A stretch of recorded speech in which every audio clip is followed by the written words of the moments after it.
Having with me over the phone Ambassador Mohamed Al-Oraby, the former foreign minister. Thank you very much for being with us tonight on the Daily Debate. Thank you for having me. Anytime.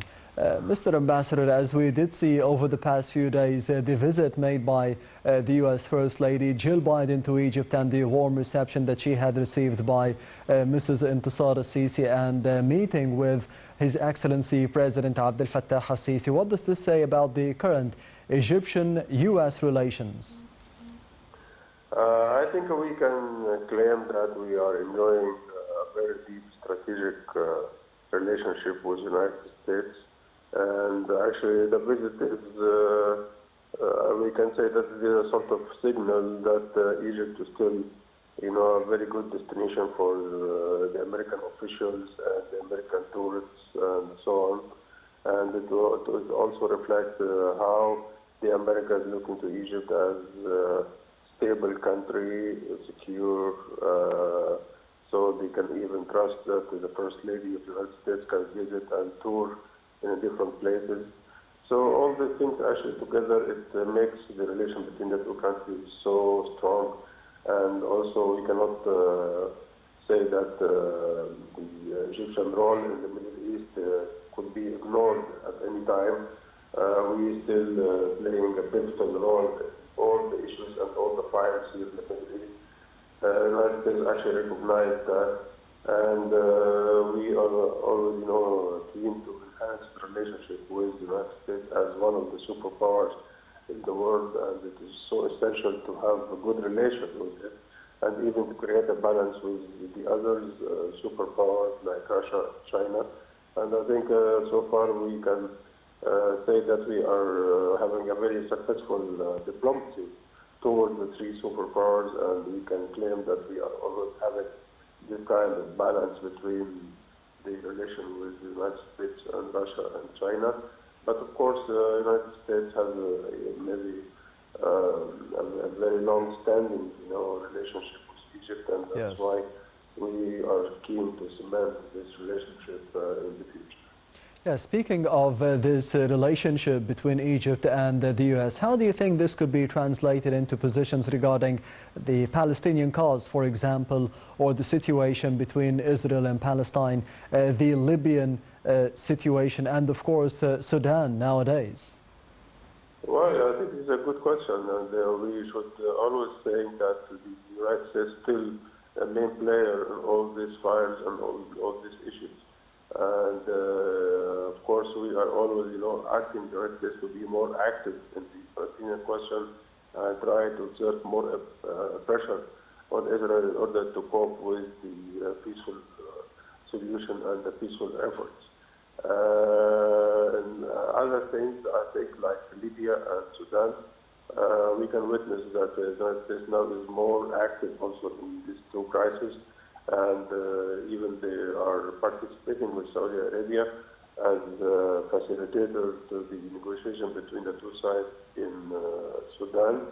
And so we should expect that the United States will increase its efforts in the Middle East, and it will not create a sort of vacuum in this region, and they will try always to be more active and have, let us say, deep presence in the Middle East crisis, and we need this role actually. We cannot ignore the role of the United States, and we cannot, let us say that we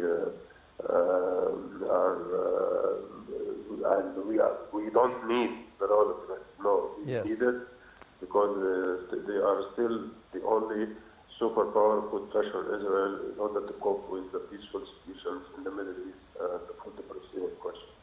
Yes, Mr. Ambassador, we have seen over the past few years the Russian-Ukrainian conflict, the COVID-19 pandemic as well. They have been hitting the economy of the globe, the entire globe, more specifically Egypt and specifically the United States as well. Do you think that this could be leading cooperation to cooperation, more coordination between Egypt and the U.S. To be going together into better future economically and financially for both countries? Well, we hope so, because as you just mentioned, that each thing actually is crossing the border now. The COVID-19, even the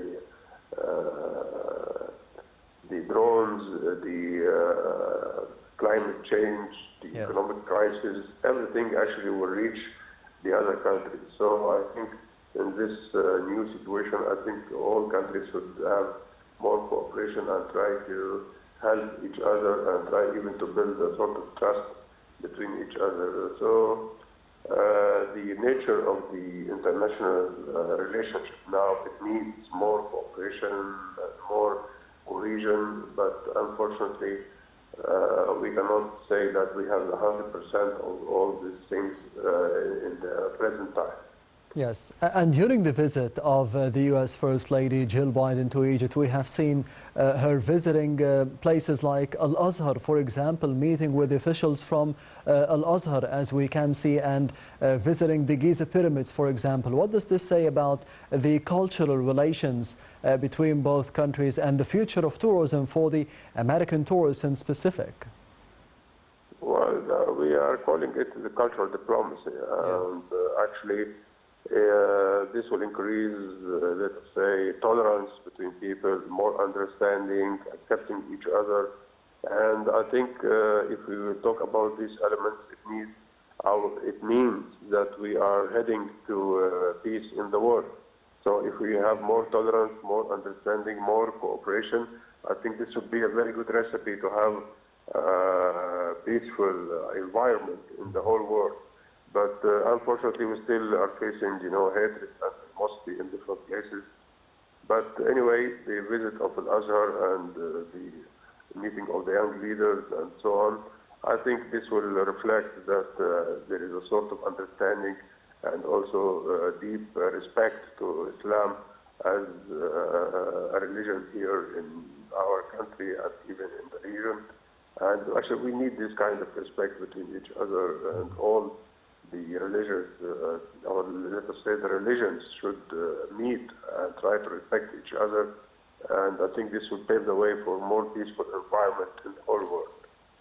Yes, Mr. Ambassador Mohamed Al-Oraby, the former foreign minister, thank you very much for being with us tonight on the Daily Debate over the phone. We will be heading to the other report of the Daily Debate for tonight and focusing on the same visit made by the U.S. First Lady Jill Biden and the reception that she had received by the First Lady of Egypt, Mrs. Intisar al-Sisi, and her meeting with His Excellency President Abdel Fattah al-Sisi, looking over to the future of the bilateral relations between Egypt and the United States over different aspects and arenas in the upcoming report. So stay tuned.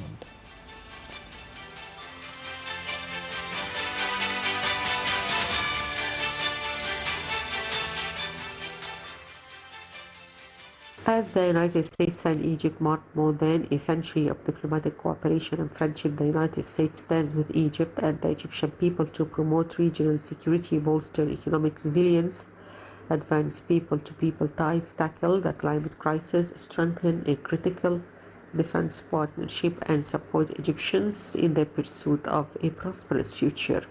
Also, the United States and Egypt are cooperating closely to de-escalate conflicts and promote sustainable peace, including by supporting UN mediation to enable elections in Libya as soon as possible and restoring a civilian-led transition in Sudan through the framework political agreement.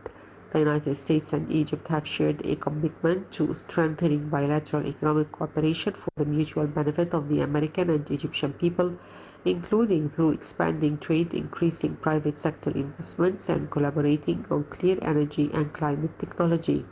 The United States has invested $600 million to digitize Egypt's telecommunications sector, and Egypt has imported $5.9 billion from the United States to construct, expand, and modernize Egyptian infrastructure to meet the needs of a growing population.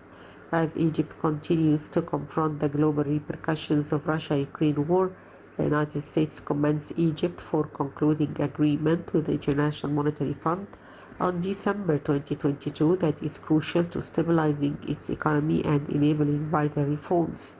The United States and Egypt have committed to establishing a joint economic commission that will further enhance cooperation on all economic and commercial issues.